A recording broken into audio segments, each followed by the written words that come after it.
right, so you've learned how to draw lines and boxes and circles. You've learned how to use drawing aids, object snaps, and stuff like that to move and copy things, so you don't have to draw things unless that are unnecessary. So now today we're going to learn mostly. I'm going to show you how to wrangle text, okay, and then a little bit about sort of how to organize the different kinds of lines and objects in your drawing in a way that makes your life a little bit easier when I start giving you a hard time about little things, okay? I'm going to teach you some tricks so that it doesn't ruin your whole universe. When I say, you know what, it'd be really great if like the outside line of all of your equipment boxes was a little bit thicker than all the other ones, all right? And I've been known to give that kind of note, which could potentially really ruin your world because you'd have to go through and like change every single one of them, unless you're smart and organize it ahead of time. So I'll teach you a little bit about that. So let's start with some text. So just open up a new file with the standard AutoCAD template, and you get something like this. Now, there are two main text tools that you will use primarily in AutoCAD. There is a single line text and a multi-line text. And you can probably guess how those work. Mostly, I think, for this kind of stuff we do, you're going to use single line text because we're just usually doing labels for things, and that works much better as single line. Every once in a while, if you're going to do like a note that requires a couple sentences, you might use a multi-line text. But the commands are, you ready? Text or mtext. So text is just the single line text. Mtext is the multi-line text. Let me show you how they work. So let's do text. Just type text, hit enter. It says specify the start point of the text.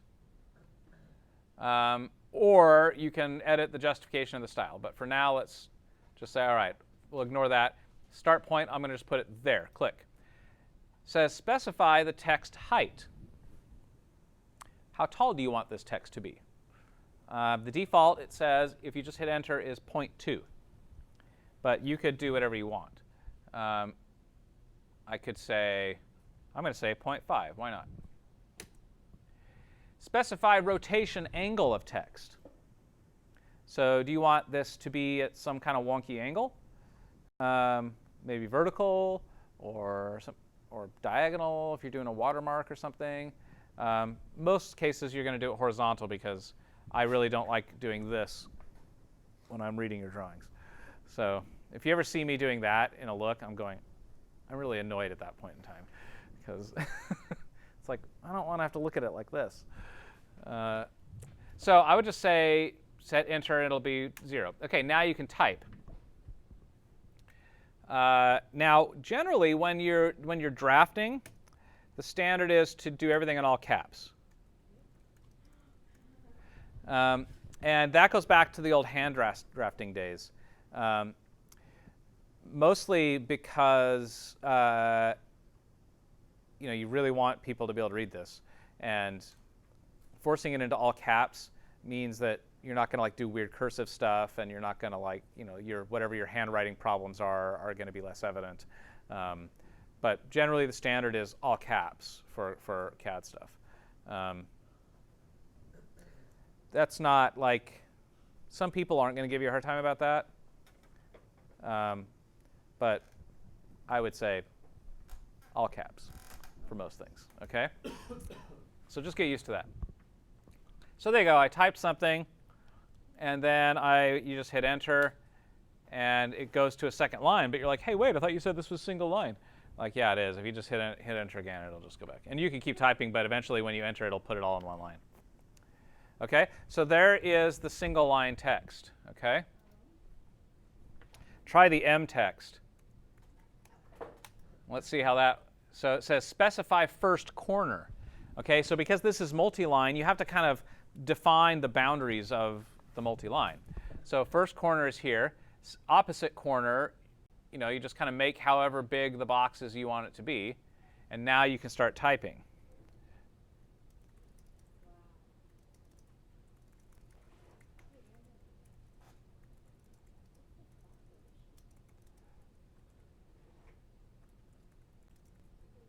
See how it's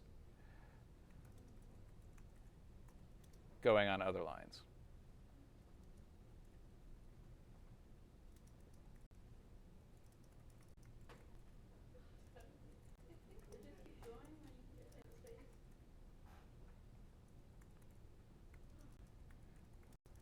So it'll just keep going. This is Shakespeare. Every sound person should have at least one Shakespeare monologue memorized. So that you have something to say besides check 1, 2 when you're testing your microphones. Yeah, but like, that's what I mean. It's like no one wants to hear that. But like. But if you know some sort of fun monologue. Yeah, you can just like do that. So I know like 2 or 3 Shakespeare monologues, and whenever it's like check a mic, I'm just like, all right, here we go. We are amazed. For thus long have we stood to watch the fearful bending of thy knee, because we thought ourself thy lawful king. Yes? I'm living for this. There's like a text, or like there's a little like text editor tool. Yeah. Text editor, but when I do it, it doesn't show up. So let's see. Like it just gives me the tab thing, but not that.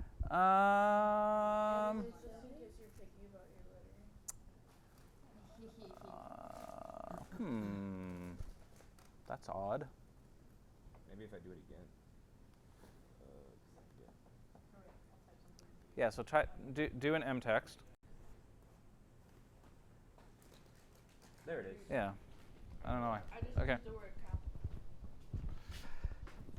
Okay. So that's the basic idea. You can do single line text or multi-line text. Yeah? Pretty straightforward. None of that is should be super mind-boggling to you. But the real tricky part here is how do you get this text to look right with all of the things that you're drawing? That's where it gets tricky. Let me demonstrate. So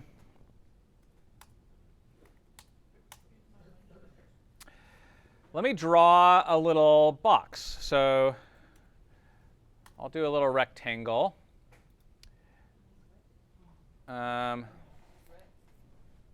Actually, I'm going to do it as lines just because I like that better.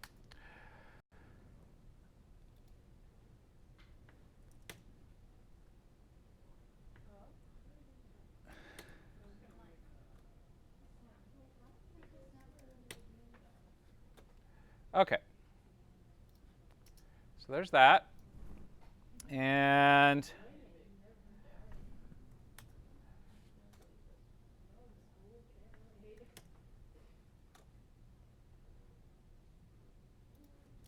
okay, right? Just standard device block.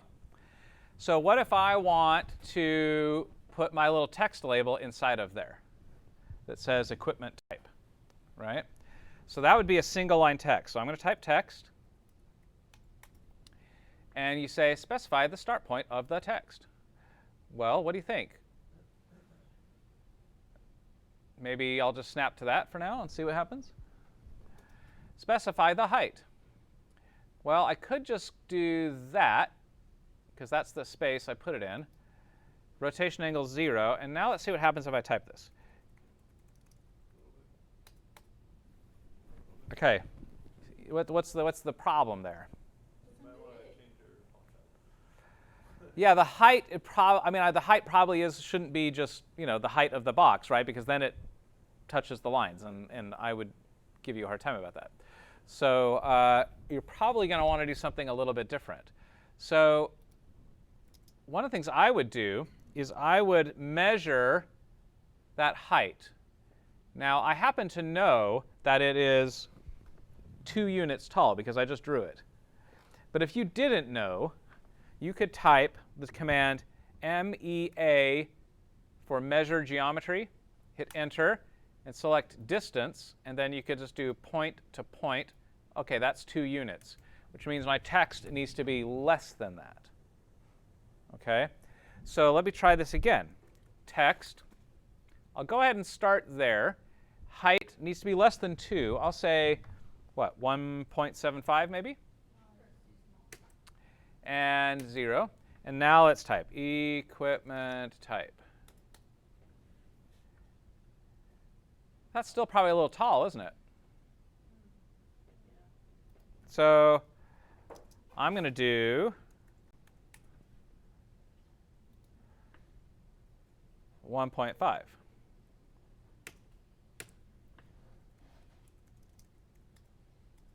That's probably better. OK, so now I just need to get it centered and everything, right? So there's a couple ways to do this. You can just kind of eyeball it if you want, but then you might have consistency problems that I would give you a hard time about, okay? But this is the basic idea, right? I could just sort of say, okay, well, maybe it's about like that, and maybe you could get away with that. But here's the problem. There are 2 problems with this. One is that we don't actually know where that is. It's inside the box, but what if I wanted to change this text? Like, what if I wanted to say console? Actually, that still works pretty good. Let's try something bigger.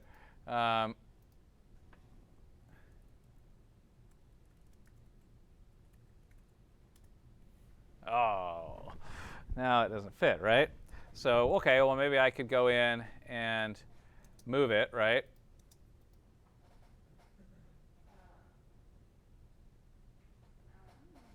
And that doesn't quite fit. So maybe I could just do parametric EQ. Well, now I got to move it again.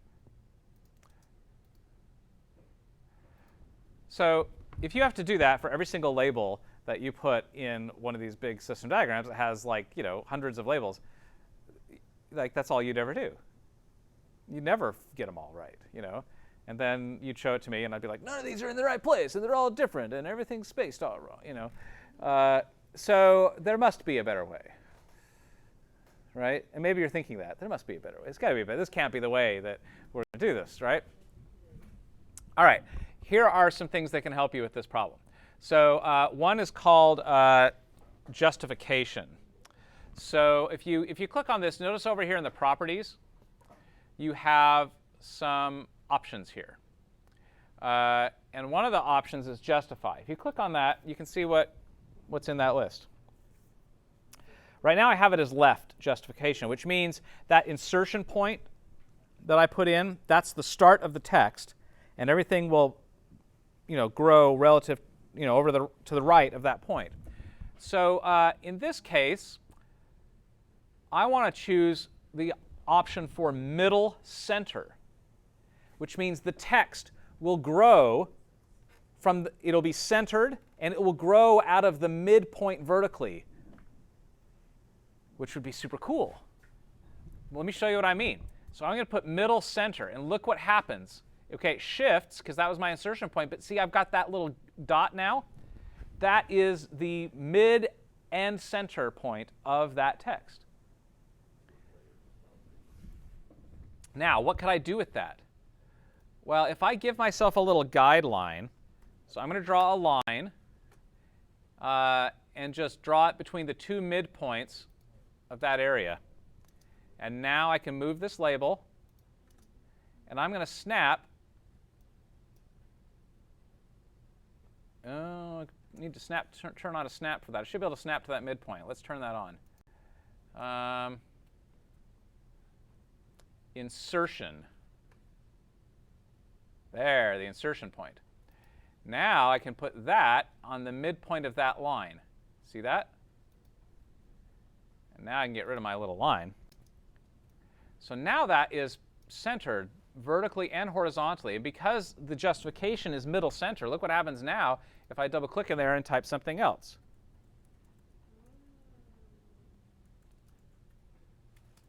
See? No matter what you type, it will stay centered vertically and horizontally in that box. Well, for the one I'm showing you right now. Yes? The problem with doing it in mtext is that mtext has a variable height, which means if you start typing something that would be longer than what would fit in the box, it's going to start giving you another line. And you don't want that for this kind of situation.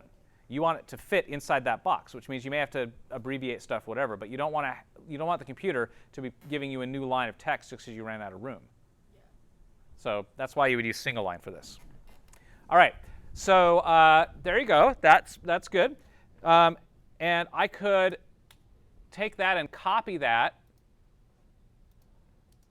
And if I use the base point of this line, everybody watching, use that as my starting point, and then pop up to that baseline, then this can be my make/model. And that would also be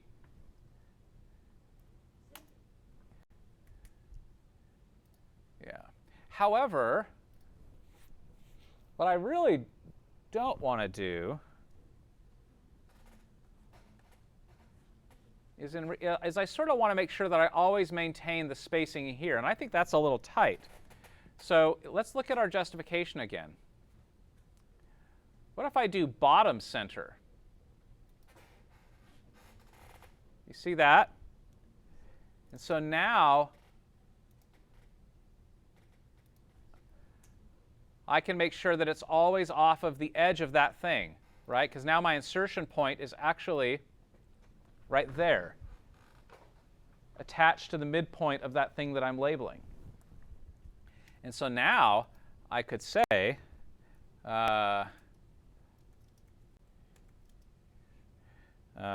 an Allen and Heath? SQ5, right? -5, I think it is. Right? And now that looks really nice. OK, what about, what other text do we need here? Well, we need some labels, right, over here for our inputs. So that would be another single line text. And for now, I'm just going to just put it anywhere. Specify height. I would want this to be smaller, right? It should not be the same height. So maybe I'll just do a 1 for this. No rotation angle. We'll call this inputs. And then, you know, I want it up here in this corner. Now, I could, again, just kind of eyeball it and be like, sure. But then you might have some consistency problems if that's your strategy. So let's think of a better way of doing that. Let's look at our justification. Anybody see one that might work better for us? I'm going to say top left. And now there's my insertion point, and I can snap it to there. And then watch what happens. Now if I start typing,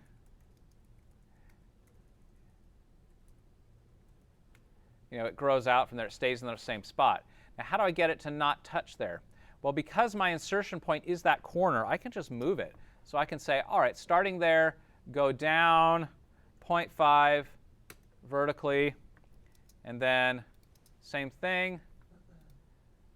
Take the same spot, it doesn't really matter where, and go over 0.5 horizontally. Now I know it's 0.5 from either spot, but the insertion point is there. So the origin is 0.5 from the top and 0.5 from the side.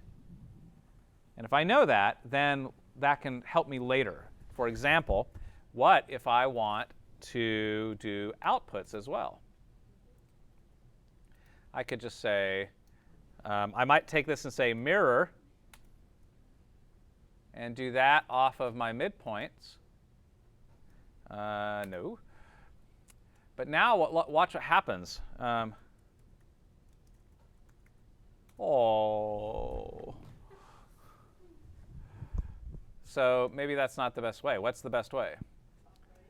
Yeah, top right. Oop, top right. Where is top right? There it is. Okay. So now I can do the same thing. So I'm going to take this. That's my insertion point now. And I'm going to pop it there. Now remember what I offset it by before? 0.5. Yeah. So I'm just going to say 0.5 down and 0.5 over. And now I could say just outputs,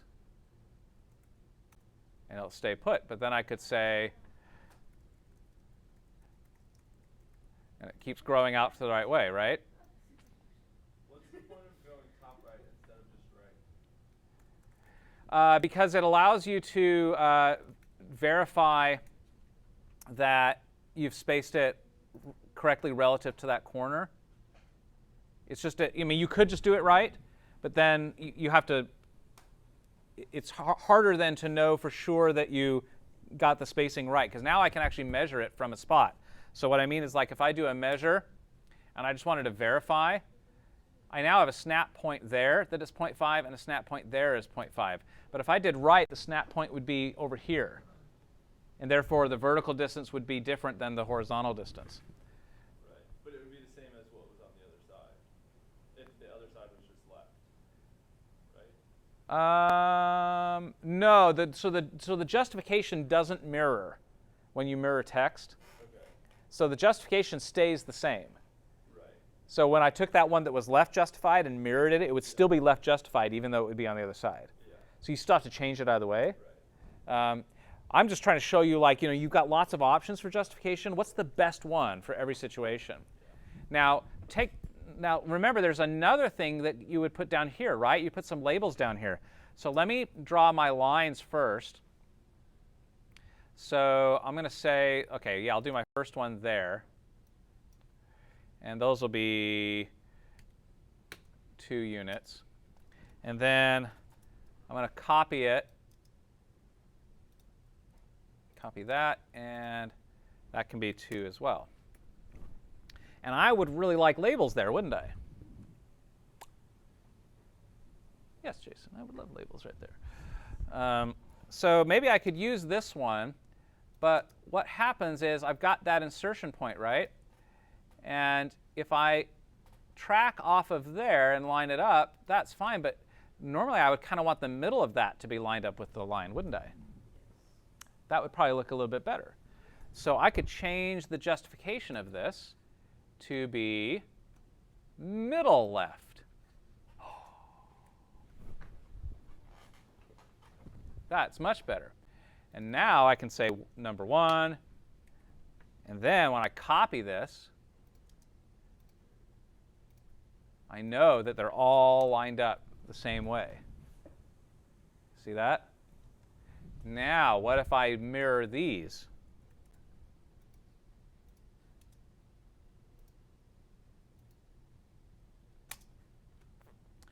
Well, what if I change those now? Oh. Got to change the justification, don't we? So this would be middle right. And that would be middle right. Oops, middle right. But now they're not in the right place. So what would be the right place? Yeah, because I remember that. So I'm going to stick that there. And then I'll move it 0.5 to the left and just get rid of that one. Oop, not Q, 1. There. Now I can copy that from here to there, and it's the same. And I can keep arraying those. I copy those down, and they'll all be perfectly aligned because it's relative to the point that they're labeling. See how that works? Yes, Kelsey. But then after, if you had like 1, 2, 3, 4, 5, could you just like do 1 and it goes all the way down, or like What do you mean? to individually change each one? You just have to go in and change the labels, yeah. I mean, there's probably some ways you could automate that, but I don't ever do that. I'm very suspicious of automating something like that, because like if the computer automates it the wrong way, and then something gets labeled wrong and I don't catch it, then stuff's going to get patched wrong. So I'd much rather do the labels manually just so I know that each one is labeled exactly the right thing. Because you don't always put these in sequential order either. Sometimes you'll put them out in non-sequential order because that makes the drawing look better. Right? So anyway.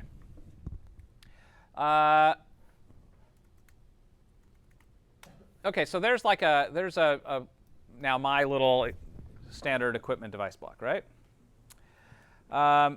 So maybe you make one of these, and then maybe you do a whole drawing where you have like 70 of those, that you copied off of this one, right?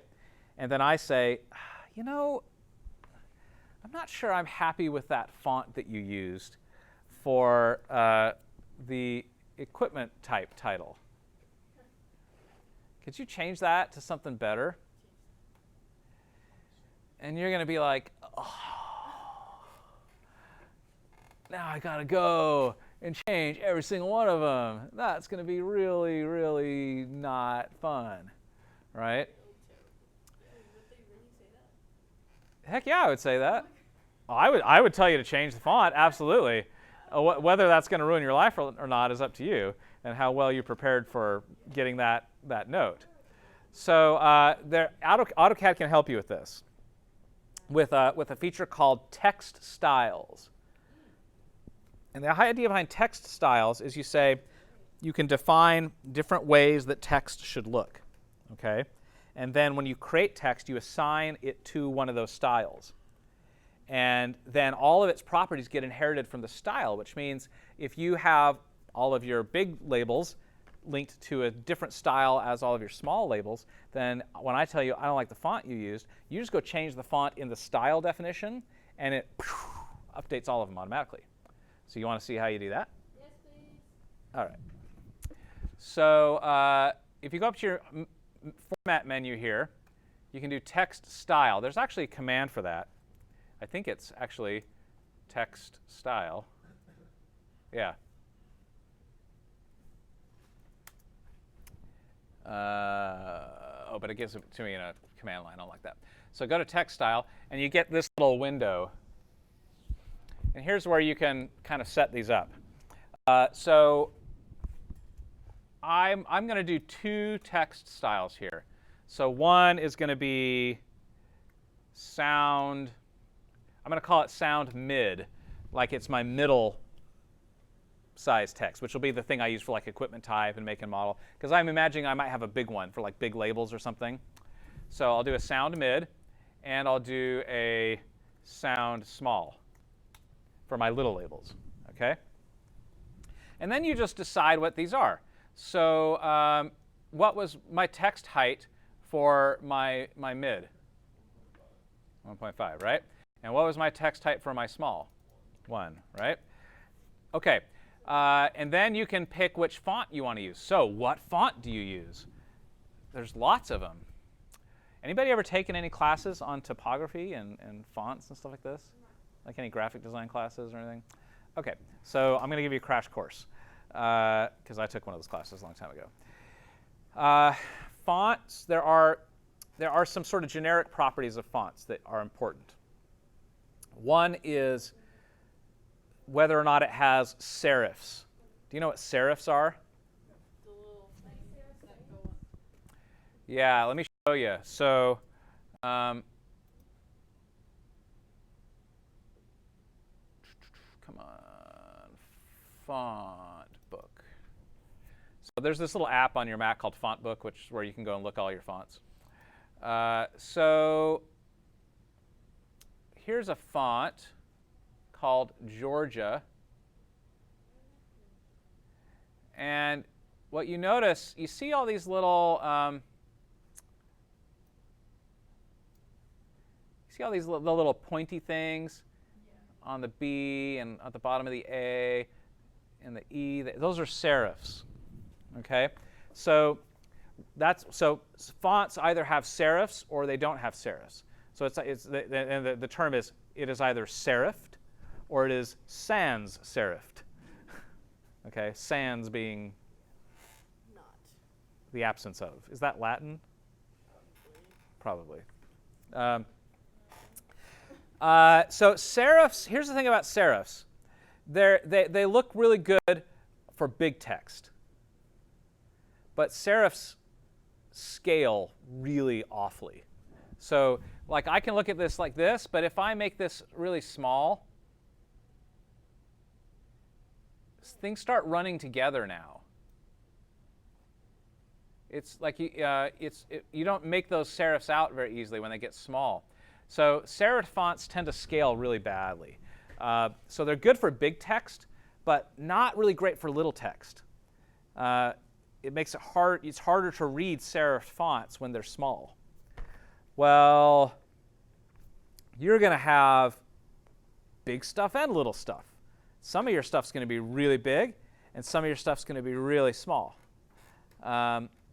So I would suggest that serif fonts are probably not a really good idea for CAD stuff, because, you know, especially given that we don't draw a lot of our stuff to scale, which means we're off all the time shrinking things and stretching things, and because we don't really care. You know, we're not drawing actual stuff that's going to get, we don't have to be able to put a scale ruler on these things and make it mean something. So we're blowing things up and shrinking them down all the time.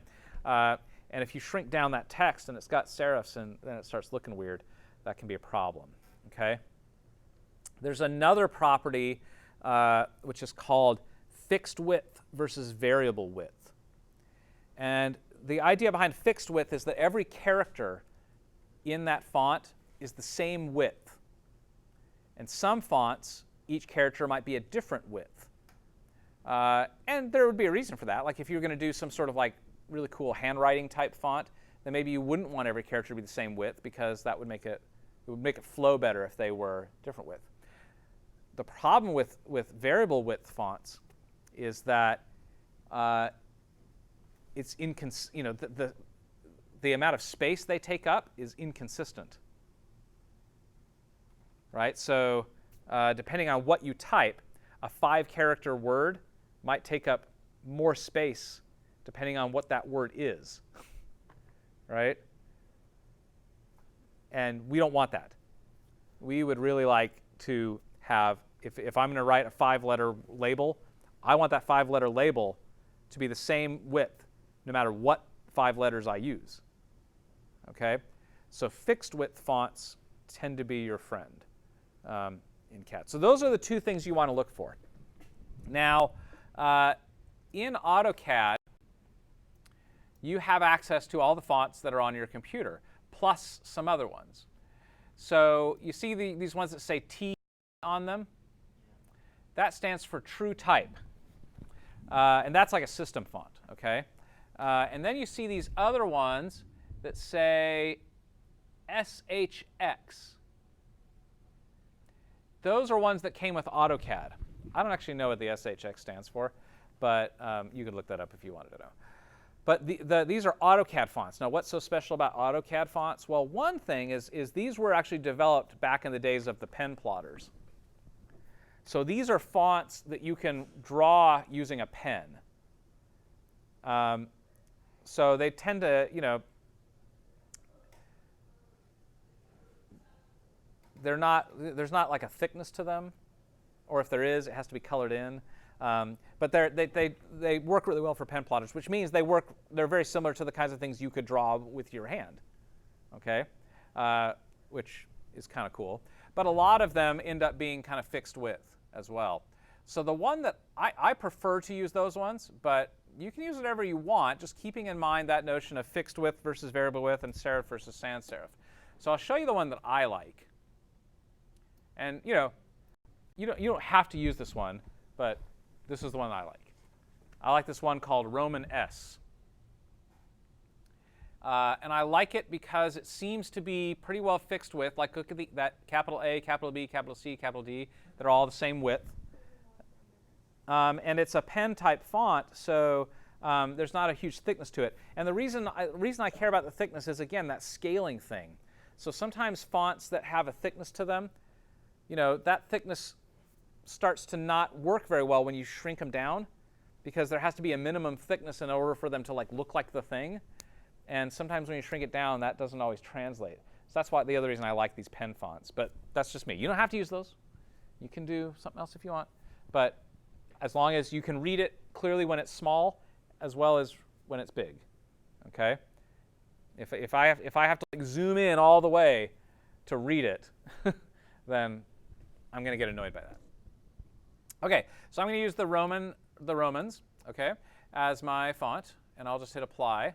And I'm going to use that same one for my small as well.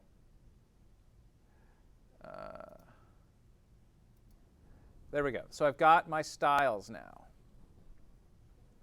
So now all I got to do is, if I click on this one, I can say the style should be mid, and that one will be a mid. Okay, and then these ones will be my smalls.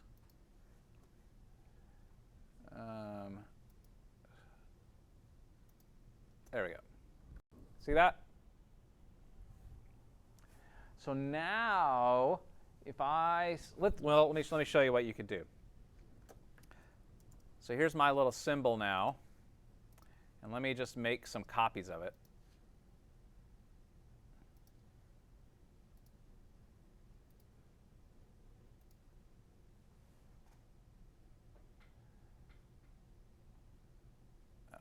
Okay. And then, I give you that kind of a note. And I say, I don't like that font. Then you can go over here to your text style. And you can say, all right, I'm going to tweak this sound mid thing. So I'm going to use Roman D instead. And I'll apply that. And there it changed. See?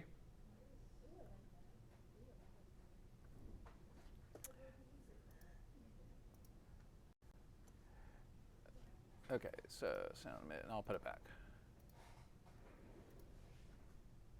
This one I don't think I changed. Oh, that one on small. That one needs to be on mid. OK.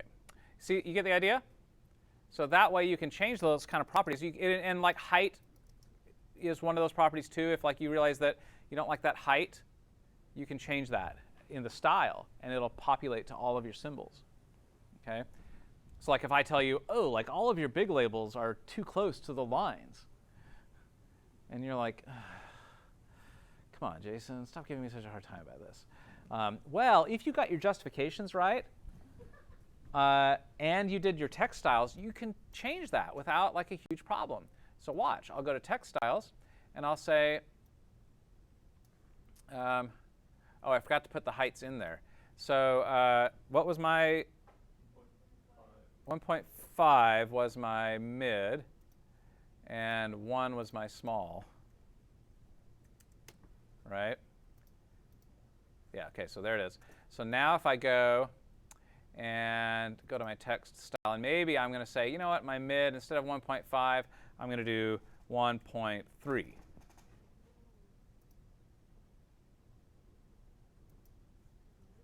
Did it do it?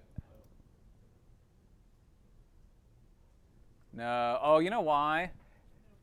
So here's why. Because when I created this text before I had the style.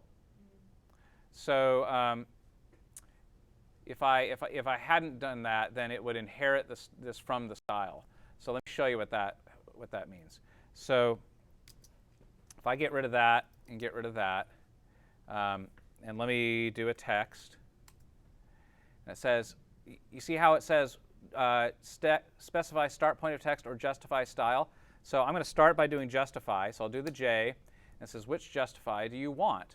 I want middle center for this one.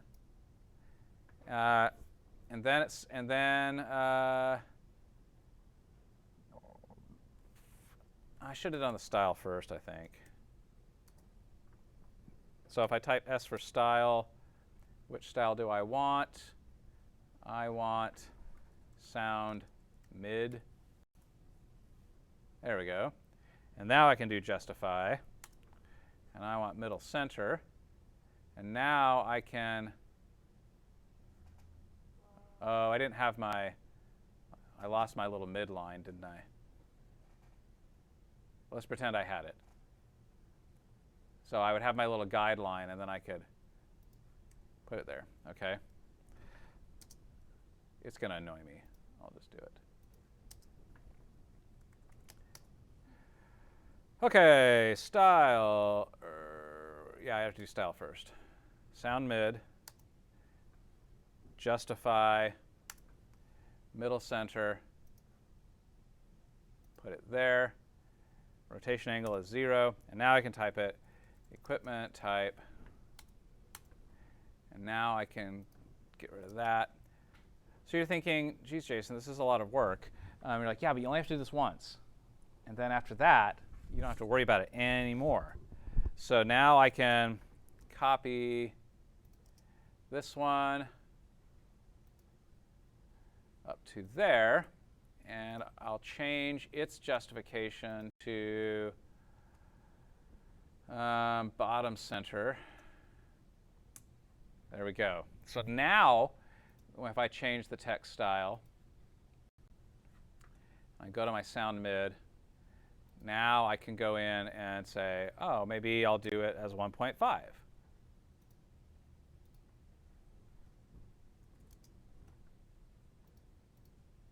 And now that, there must be a preference or something that's stopping that.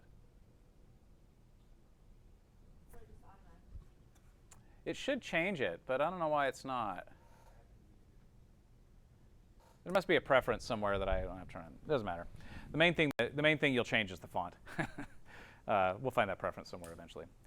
So the idea here is to set up those text styles, set up your justifications the right way, and then you have some options. Now, the other thing I might tell you is like, oh, could your outside boxes be a different thickness? And that would be super annoying if you had already drawn all of them. Well, this is where layers can become a really good friend of yours. Okay, so you haven't played with layers much yet, but they're over here. And if you do this show layer list, there's all your layers. You only have one right now. Drawing in layer 0 is, generally considered to be poor practice. Okay. Mostly because layer 0 is the default layer that every file comes with. And when you start sharing files with other people and maybe inserting somebody's files into somebody else's files, things that are drawn on layer 0 sometimes will inherit some styles that you don't want if someone styled layer 0 or something. So generally, you don't want to draw on layer 0. You usually want to leave layer 0 empty. But so far, we've been doing everything in layer 0. So let me show you how to make your own layers. So let's imagine the kinds of things we would want to do. So I'm going to make a layer here, and I'm going to call this sound equipment. I like to put that word sound or audio or whatever in front of all my layers so that when somebody inserts my file into theirs and gets my layers, they know which ones are mine. Right? If I just say equipment, then, okay, that could be anybody's equipment. But if I put sound on it, then when someone inserts this into their drawing, they know that that's mine. Okay? So I could pick a color for that. So like, maybe I'll use the green. Now, there's an important thing to understand about these colors. These default colors that are in this menu were picked specifically because they look good against a black background. They don't look very good against a white background, which is normally what happens when you plot or print this. So these colors are useful for the drawing purposes, but if you ever get to where you're going to plot this out, you should go and change those font colors or those layer colors to something that would look better against white. All right, because I will give you a hard time about that. If you put like a yellow something, as one of your colors and then plot that, it's like you can't even read that against a white background. But it looks great against black when you're drafting. Okay, so just keep that in mind. All right, so my sound equipment I'll say is green. And then maybe I'd want a separate one for like the lines that connect the equipment. Okay, so I'll do a sound connection layer. And maybe I'll make that magenta. And then I'm going to do one that is my sound text mid for that, that'll be all the stuff that uses that mid style. I'll put on this layer. And I'm going to make that yellow. And then I'll do a sound text small for all my small text. And you could do, as many of these as you want. As you're drawing things, you realize, oh, that kind of line should be on a separate layer. That's helpful because then you can style that layer, and it'll style all the different things that you've drawn. So now we can add some of these things to these layers. So for example, I'll go ahead and select the lines for that outside box, and I'm going to put that on my sound equipment layer. So to do that, while you have the lines selected, it will highlight up here. It'll show you what layer they're on. And right now that's 0. So if I click up here, I can select a different layer. I'll say I want to put those lines on sound equipment. There you go. Now they're on sound equipment, and you know they are because they turn green. Okay, and then these lines here should go on my connection layer, right? So I'm going to say sound connection. There you go. Now these labels here I'm going to put on my sound text mid.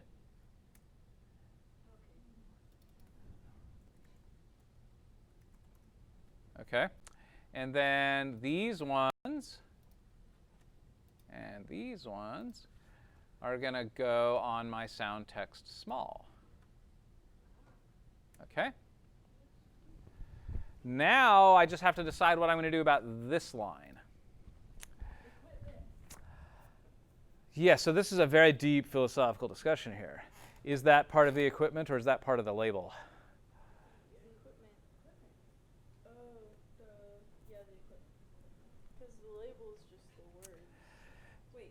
So think about if you were going to style these. Like let's say you wanted to make the equipment thicker, like that line thicker than all the other ones, so that so it would jump out on the page.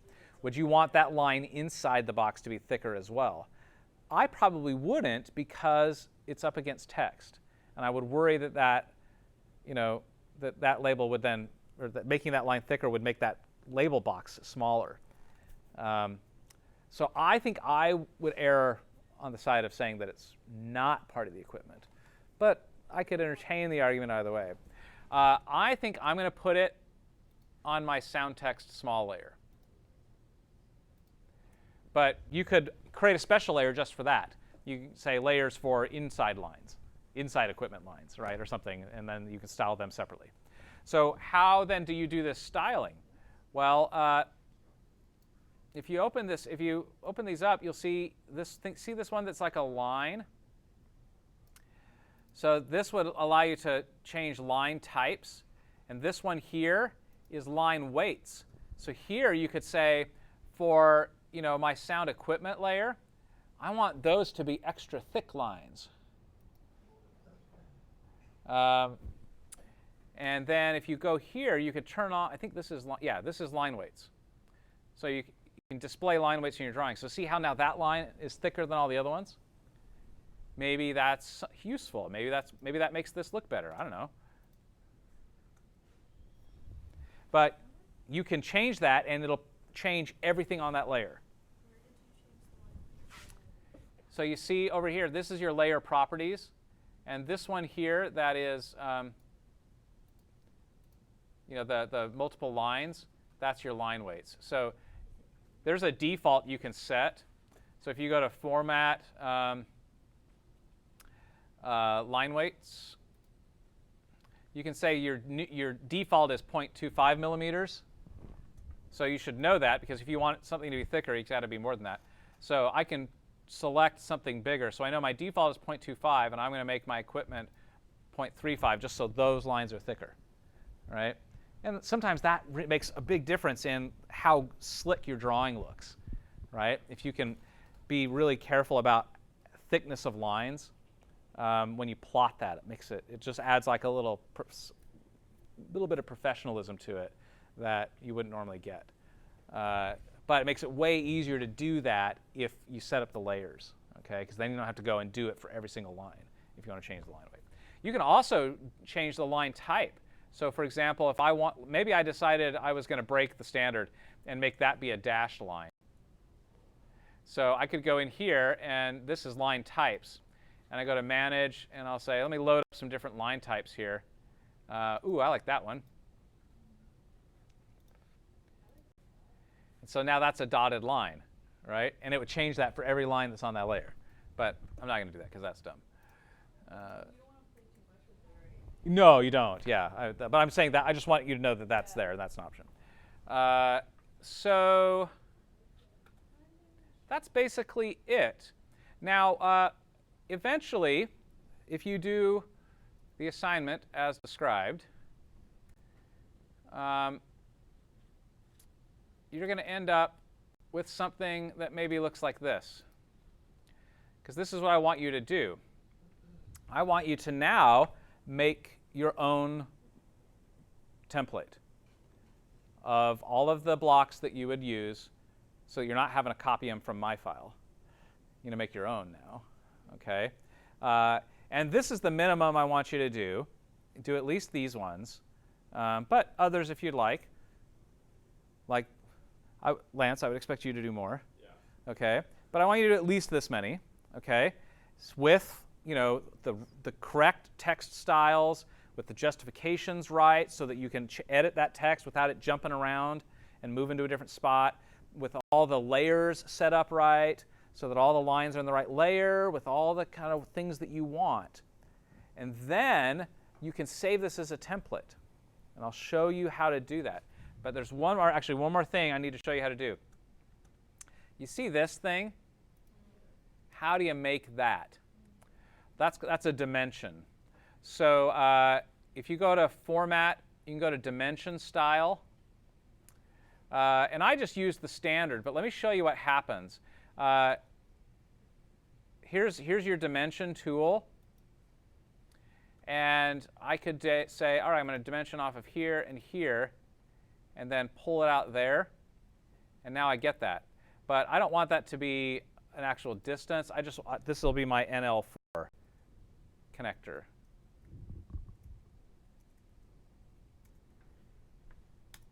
Oops. Right? So what you may have to do is go into your dimension style. We don't do a lot of dimensioning in sound, but if you click on the standard and say Modify, you'll have to go in and edit the text height so that it will fit inside of whatever size of symbol you made. And you may need to change the size of the arrows so that they are the right thing. Because and it depends entirely on how big you draw your symbols. Okay, so you draw the symbols first, and then go ahead and try to do that dimension and see like what it looks like. And if the arrows are too big and that text like jumps out of the box or something, go into that dimension style and modify it and change that text height and change those arrow sizes and make that part of your template. Okay.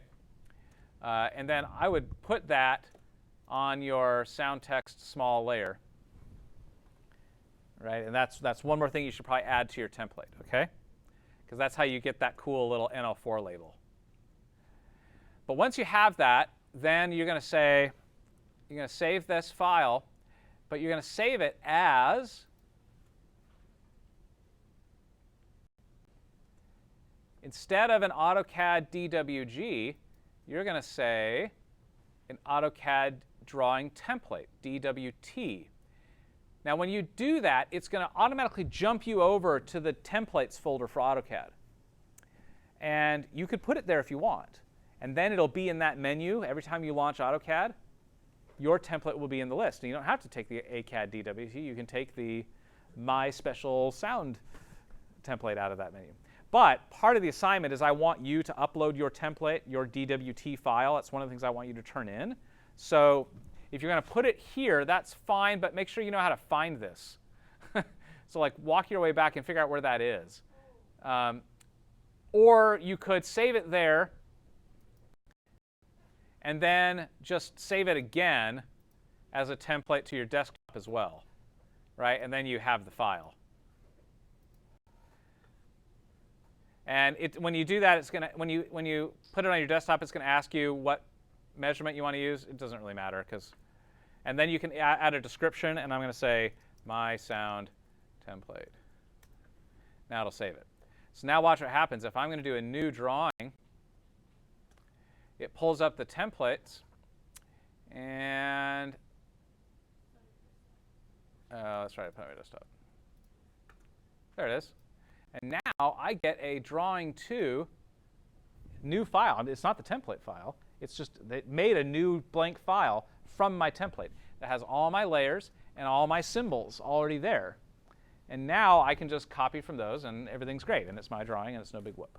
OK? So what I want you to do is if you go look at the assignment, I'm going to make you do an actual annotated system diagram now. So first, I want you to create all these symbols.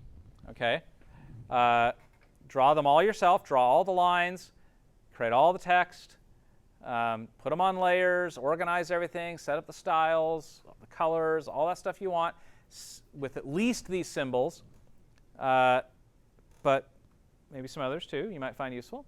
And save that as a template file, and I want you to turn that template file in. But then I want you to use that template to create a new drawing by replicating this diagram. Now this diagram is simpler than the one I had you do before, a little bit.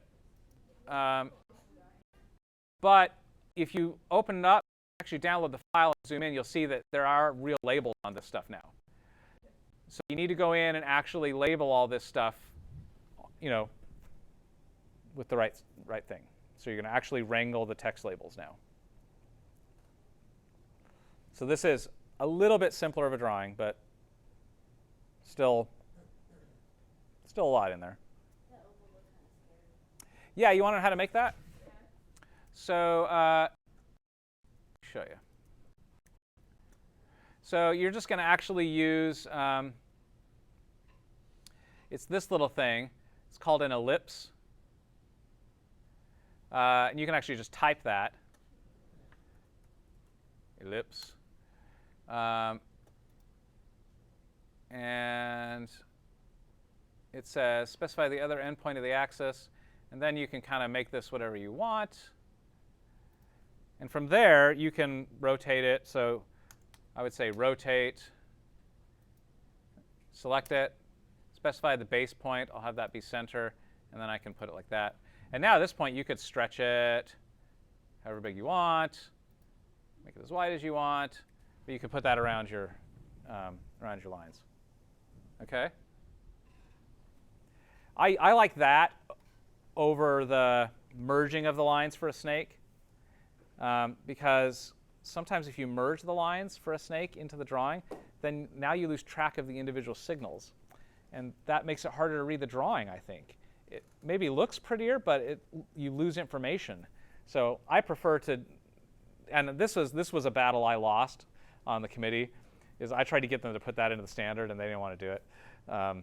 So I was like, fine, I'm going to do it anyway on my own drawings. So anyway, I like that. I think that makes more sense to me. Any other questions? So you got actually 2 weeks to do this one, because we don't have class next week. And actually, maybe 3 weeks, actually, because I'm in tech the week after that, aren't I? Yeah, I have it written down in my planner. So yeah, you got a good while to work on this. Yeah. So take your time. Do it right. Do it well. And we'll look. Remember this. If you do this right, this is now a template you can use for the rest of your life, right? Now you can always go back and change the template. If you realize, oh, I want to have this in my template, you can open the template file directly and add stuff to it and then resave it. But that's the idea. Is like you can do all this work once and then never have to do it again, ever again in your entire life, if you do it right the first time.